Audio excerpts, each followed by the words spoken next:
Joining us in studio is Jason Hartman. He is the founder and CEO of Platinum Properties Investor Network, the Hartman Media Company, and the Jason Hartman Foundation. He has also written these two outstanding books, the Smart Wealth series and Why Your Investment Should Make You Very, Very Nervous here. Very nervous. Very fitting today. Absolutely, Jason. Jason, welcome to the program today. Thanks for having me on.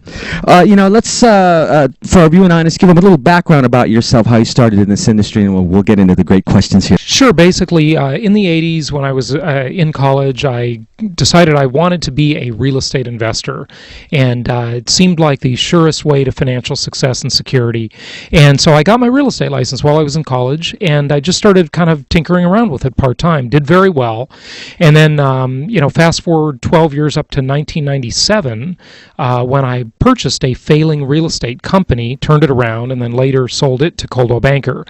And then started my new business, which is an investor-only real estate business, which is really my true passion, helping people achieve financial security.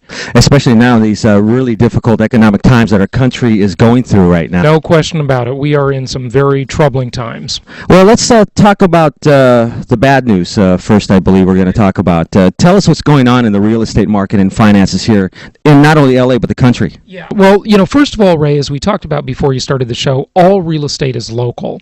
And what we do is we specialize in helping people invest in income properties in 39 markets all around the USA. Wow.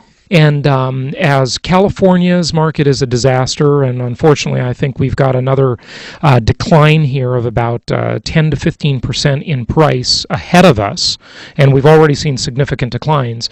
And it's not just California. There are many what I call bubble markets or cyclical markets around the country. California, Florida, a lot of the northeastern United States, Hawaii would be one. The Chicagoland area is not doing so well either. And these markets are experiencing problems because they had such a ridiculous surge in prices that was totally unsustainable, as we saw the largest expansion of easy credit in the history of humanity. I mean, what Alan Greenspan did to this country is an abomination. It is a disaster. And that is the price we're paying. We've had a big party for the last couple decades, and we've got a hangover, a serious hangover. Real bad hangover. Yeah. Well, my question is this. I'm sure a lot of people are wondering how in the world could this happen with our government supposedly oversight committees that weren't watching, executives in Wall Street with their board members that have to approve all of this? How did this all happen? I mean, well, it's basically a long time ago I read a great book, and we're in a great bookstore here, a very historic bookstore, called The Greatest Management Principle in the World. And the book could be summed up in sort of one sentence: what gets rewarded gets repeated. And that's exactly what goes on in our government and on Wall Street. In the elites that run the financial system, not just in the United States, but in the whole world, basically, of course, they're looking out for their self-interest, which is not inherently bad. But the problem is their self-interest is in significant conflict with the interest of their shareholders and the greater public as a whole.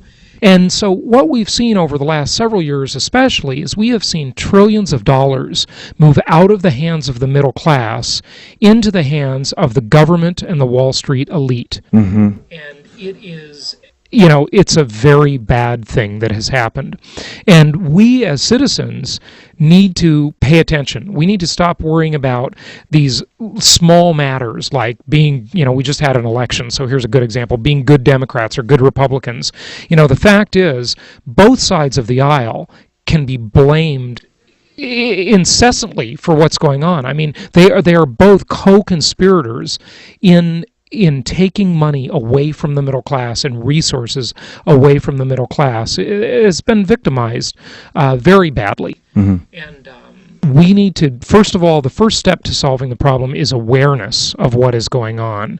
So, we'll talk about that, but I know you have more questions and Oh, sure, absolutely. Just go off on a tangent here right away. No, I mean it's good that we're talking about this because the challenges are so huge, and there's enough blame to go for the Republicans, the Democrats, whoever else. They're all bad. I mean I think the Democrats are worse than the Republicans. Mm-hmm. But They're both terrible. I mean, they're both looking out for their self-interest. They're looking to gain power, gain financially. They're helping their buddies in the banking system and on Wall Street. And the group that never gets any real benefit here is the middle class. Okay, I mean, everybody talks about middle class tax cuts, and so forth. The middle class is being victimized. It is beyond ridiculous. Absolutely. We were talking just a few minutes ago about fiat money. Let's talk about that. What is so significant about this? Well, nothing actually is very significant about it, and that's what's funny. So, this is a dollar bill, and on this dollar bill, few people really notice, and I know this has been talked about a lot, but, if you really think about what this is, it says here, Federal Reserve Note. Okay, it says that this note is legal tender for all debts, public and private. And what you've got here is something that is pretty much a worthless piece of paper. And they've got them in other countries as well. They're different currencies. And currencies are not money. Okay, now currencies can be made money by passing laws, the legal tender laws that are the case in the United States. But there's no real value or backing for this dollar anymore. In 1971, Nixon took us off the gold standard, and the dollar started declining in value precipitously after that. And I think it will continue to decline in value a whole lot more as we see, starting in about a year and a half to 2 years, we are going to see very, very significant inflation.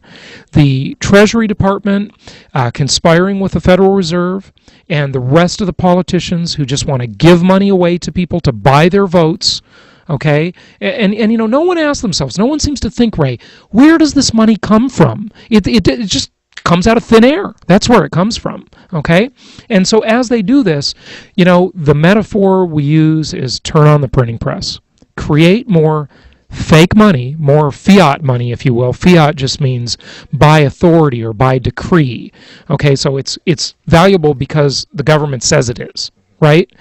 And so as they do this, it devalues this dollar. And this dollar has lost a lot of its value since the 70s, and it will continue to lose a lot more. And that will hurt most people. But before your show ends, we're going to actually give people some really good news about how to sort of game the system, if you will. Now, you're an expert in real estate as well as finances here. What does that do to the real estate market here in Los Angeles? I say somebody who wants to buy a home has enough money to put down a down payment in these hard economic times. How's that going to affect them? Well, first of all, I wouldn't recommend that they do that because buying a property in California right now would probably be a pretty bad decision.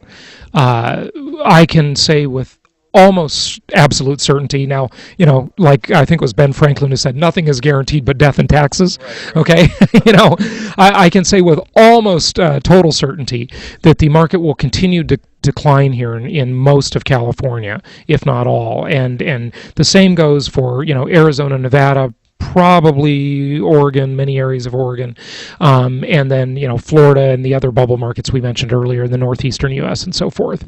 And so it's not a good time to buy a property, but what people have to remember is that an income property investment, which I think is far and away the best investment available in America for the typical middle class, lower or upper middle class person,